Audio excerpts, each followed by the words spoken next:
All right, segment 3. I promised basketball. Here we got some basketball. And we're talking about whether we're seeing the end of an era. Cedric, the Golden State Warriors, we were talking about them a little bit a week or so ago after it was announced that Steph Curry was going to be out, a broken hand.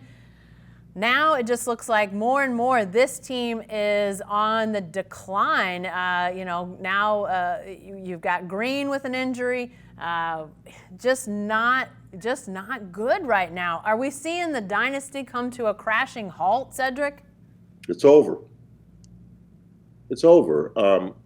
Before the season, I think maybe in the first opening game, Klay Thompson was talking on Inside the NBA with Charles and Kenny Smith and Ernie Johnson and Shaq. And Charles, who doesn't bite his tongue, Charles goes, Klay, the dynasty is over. I mean, you guys are done. KD's gone, and you're out for probably the whole season. The dynasty's over. And Klay was like, oh, no. I'm going to get back, and it's going to be me, Steph, and Draymond. No, it's over. It was a great run. It was a wonderful run.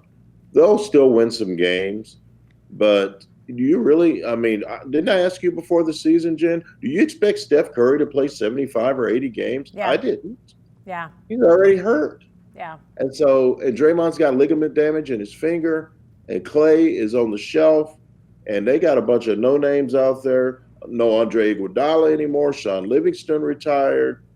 They are not the same group that they were a must-watch when these last 3 or 4 years.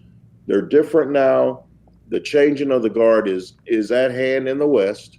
The Lakers or the Clippers are going to win the championship, and that's just how it is. Yeah. The Warriors had a wonderful 6-year run, but when Klay comes back and when Steph comes back together, they're going to be a year older, and they're not going to be able to recapture that magic. I think LeBron James in these next 2 years, if he stays healthy, either he or Kawhi are going to win these next 2 championships, or they may split. But I think Golden State's title reign is at an end.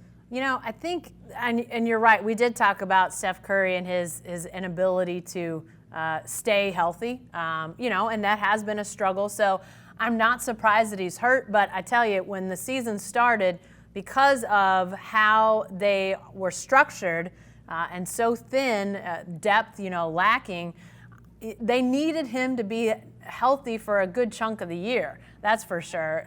They needed Draymond Green to be healthy a good chunk of the year. They needed their stars, the guys at the top of the salary structure, without Klay Thompson being available. They needed those guys to play a lot of games, D'Angelo Russell included in that list of guys that were at the tippy top of the salaries. And now, you've got 2 of those guys already, having injuries, being out. So I do think that it does not bode well for them. Now, in another year, Klay healthy, Steph healthy, Draymond, somewhere back to serviceable. It'll be interesting to see if they get to that point, and is D'Angelo Russell, is he even around anymore? I think D'Angelo Russell was a guy that a lot of people felt might not even make it to the trade deadline this year because he didn't really fit their outside shooting, just how much they like those combo guards, those swing men to be really great from outside. He's more of a slasher. So whether he was going to be around now, I think they almost have to keep him. If they don't, it might be a situation where they deal him for multiple players just to have more guys on the roster, just to sort of Band-Aid it together. The timing's been terrible, Cedric. That's the other thing that comes to my mind. They just built this brand new facility, brand new arena, trying to really usher it in, and instead, it's been a dud this year. But I do think it's interesting to think about how the Warriors have changed the NBA in terms of super teams. When they started to really cluster the talent, everybody was looking around like, what's going on here? Now everybody's doing it. The players are doing it. The teams don't have to recruit anymore. The players are doing it with each other. That legacy, beyond the championships, Cedric, that's going to remain for a really long time. It has changed the face of the NBA. You're so right about that. And you talk about timing. I saw a thing the other day. I read that Kevin Durant, Steph Curry, and Klay Thompson all got hurt within like the last 6 games that Golden State's played, dating back to last season. So when it rains, it pours. Yeah. But yeah, they made their mark. They made basketball so fun watching them. They changed the way the game is played. They didn't mind saying that we're going to shoot 43s a game.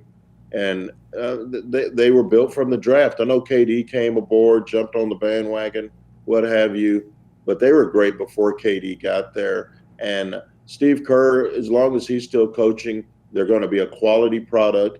You know what, Jen? If they win like 40 games and lose 42 or worse, they may end up in the lottery. Yeah. The West is loaded. They may end up in the lottery, and who knows? They may get a #1 pick. You never know how this thing could work out.